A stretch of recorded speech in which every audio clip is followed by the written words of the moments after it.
Oh, Internet, Johnny DL here again. I'm getting all of these out of the way in one go because, well, if I don't, I will um, forget to mention something. Um, and since it was such a fantastic week for me, I think that you should all see it when I'm still gloriously excited about it, and I've got a massive smile on my face from it. Um, so I'm going to just cover Saturday and Sunday in brief, because actually I didn't get to do a lot on Saturday and Sunday. Um, I was so exhausted from working on Friday that Saturday I actually stayed in the staff zone for a very long time um, in the day, and I listened to some audiobook. Uh, but I think I finished one audiobook on Saturday and started the next one. Um, and I was getting sunburnt inside my tent, and that was fun. Not so I ended up moving out of my little tent into um, the staff tent, which is much bigger and much thicker canvas, so I wasn't getting burnt as badly. Also had power sockets there, so I could charge everything up. So I sat there for most of the day. Um, and did a little bit of socialising and networking and meeting people. Um, Saturday was my late shift. I started at 9 o'clock in the evening and finished at 2. Um, and it was really dull work to start off with. When I arrived, there was nobody to serve. The comedy tent was shut because the comedy had finished for the night.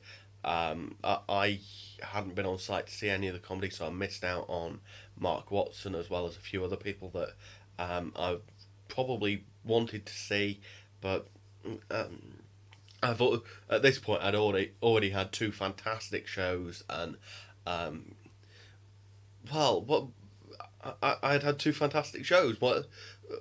Why be greedy? It's not like this is the only show they're ever going to do, and I thought I, it was just I didn't need to go and see it. I didn't feel the desire to go out and rush across there and see everything. It wasn't it, it it was a brilliant place to be, but it wasn't entirely my thing to do it constantly. So I got all of my sort of um, festival desires out of the way on the first couple of days, um, and I didn't need to go and see anybody else. So the comedy had finished when I got on my shift at 9 o'clock, and the comedy tent was then used as a nightclub in the evening and at night. Um, so the the comedy club, the comedy bar where I was working was very quiet until about 10:30 at night. And I spent the first hour and a half on the MDUs, and as it got busy, I was um, asked if I would go and help Pandora Bar out a bit because they weren't getting um, they were getting a lot more people than we were, and their bar was pretty much connected to ours. We were back to back, um, and it was. I went and helped them, and I served. It was very weird working red light rather than in white light, so didn't like that. But I mean, I couldn't. Some of the time, I couldn't tell whether notes were um, real or not because they were by looking. I had to do it by feel. Um, so working Pandora Bar was very difficult, but I only had to do it for about 10 minutes whilst their rush died down. And then I went back to the comedy bar. When I went back to the comedy bar, my job on the MDU had been taken by somebody else, which, of course, it would be. I mean, you can't work on the MDU, abandon your post, and expect there still to be beer being poured. So somebody else had taken over that.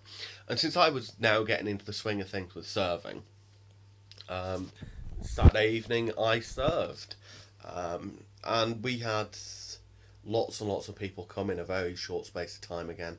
And because it's a nightclub, we were serving pretty much constantly, and there was pretty much constant queue at the bar, which made my life much easier. Um, in terms of 18-year-olds, pretty much everybody on site after midnight was 18. I did have to check some people. There were people that were like 25 that I checked IDs of, and one or two that were 20, but I didn't actually check anybody that was under 18. Nobody looked under 18 um, at that time of night, so I was pretty happy with the way that that went as far as IDing people was concerned.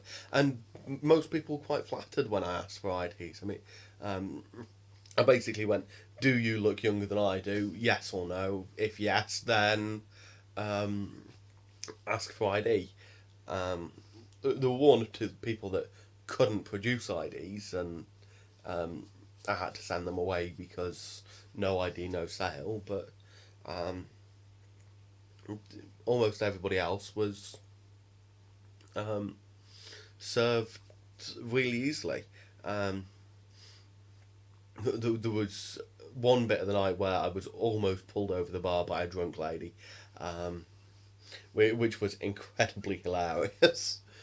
She just went, "I want you," and grabbed hold of me, and it was hilarious because um, I don't know. It was hilarious because it wasn't something I was expecting. But I suppose that if it had been the other way around, it had been a guy pulling a girl over the bar. I can imagine that being very scary. But there was nothing. I found it funny, and I was trying to serve her, and turns out she was being served by somebody else at the time. Um, I wouldn't have given her alcohol myself. She was too drunk to get alcohol, but I didn't serve her, so that's not my problem. Um, what else was there? There was um, there were a number of instances where we were having problems with MDUs, and we ended up not having either cider or lager on the table. And people were asking, "Can I have a cider? Can I have four ciders?" And I was all ready to give it to them, and I was taking the money off them, and they weren't on the table. And I said, "Hang on, I know your order is this. They're waiting to be poured. As soon as they're poured, I'll bring them across." Um, and I would then move on to the next customer, and I'll keep them in mind. And I'll go, "I haven't forgotten about you," constantly. And because I ended up at one point serving three people at a time, and I know that's incredibly um, it's probably not what um, the people who were running the bar would have wanted of me, but I was constantly keeping people happy. I was constantly um, sort of showing off to people, and making an effort for them, and making sure that they weren't falling out of the back of my mind. And um, it, when it's just beers or just lagers or just ciders, it's very easy to keep track of who wants what, and you can do numbers very easily. Um, and yeah, I would serve one person, take the money off them, go on to the next person, take the money off them because they wanted something similar, go on to a third person who would want um, some beers and maybe a mixer and a mixer and shot, um, and by the time I was coming to do the mixer and shot, I would just go, "Hang on, I am serving these two people at the same time," and give the people that I had previously taken money from their beers whilst organising the shot um, and the mixer. And because I was serving people at the same time, and they could see that I was serving two or three people at the same time, um, quite a few of them said, "Keep the change. You're working very hard. You're keeping a lot of people happy," and I got made quite a lot of tips. There was one bloke who was so impressed with me that said, "Can I buy you a drink?" And I said, um, I will take some of the money, give you the change, and put in the tip jar for me." And he said, "No, just keep the fiver." um, which was fantastic. I made. It was quite an experience working on a bar that was so busy, um, and it was remarkably easy to do that. Okay, I was a little bit confused by shots and beers because the number of people who would ask for a rum and coke or um, uh, a white wine spritzer or um, anything else, vodka and lemonade, and there would be so many orders that were so similar that I would have to double and triple check. Um, that it was so difficult to keep track of. Doing ciders and lagers that you can remember really easily, especially when there's only one cider and one lager on offer. But keeping track of somebody telling you 13 different drinks and you having to comprehend all of it and keep it all in your head. I could do it for the mathematics because I'd do one bit at a time, but I couldn't do it um, for actually serving. So I had to go back and just double check and double check. And most people were really happy that I made the effort to go. So that was a such and such and such and such drink, and they would go, no, actually it was this, or actually yes, it is that, and just double check it. And they were so happy that I made sure that I got it right. Um, didn't realise until really late on in the day that JD is actually whiskey and not rum. Oops. Um, don't think many people complained. I think most of the people I served by that point were fairly drunk and didn't really care. But there was a rum there, and I thought that JD was rum. Yeah, I'm that guy. I'm awful. I thought it was a dark rum. Um, that was rum on offer as well. I didn't realise, and I just messed up. Um, and it wasn't until some girl pointed it out to me that I was like, "Oh, oops." Um, but it didn't do any harm really. So that's Saturday, and I've just done Saturday. I haven't done Sunday, and it's 12 minutes in. Oh, that's quite worrying. I had a lot to talk about. It seems. I'll have to do Sunday tomorrow. I say tomorrow. I'm gonna go away and record it almost instantly. Um, um, um, there are going to be quite a few videos on Latitude. It seems maybe more than there were days there. um, so that's that. Remember, comment, rate, subscribe. Ask FM. Please do ask me anything. I am going to be doing Ask Me at some point, and I want questions. I really do. If you're watching this video, please go and ask me something. Doesn't matter what. Anything will do.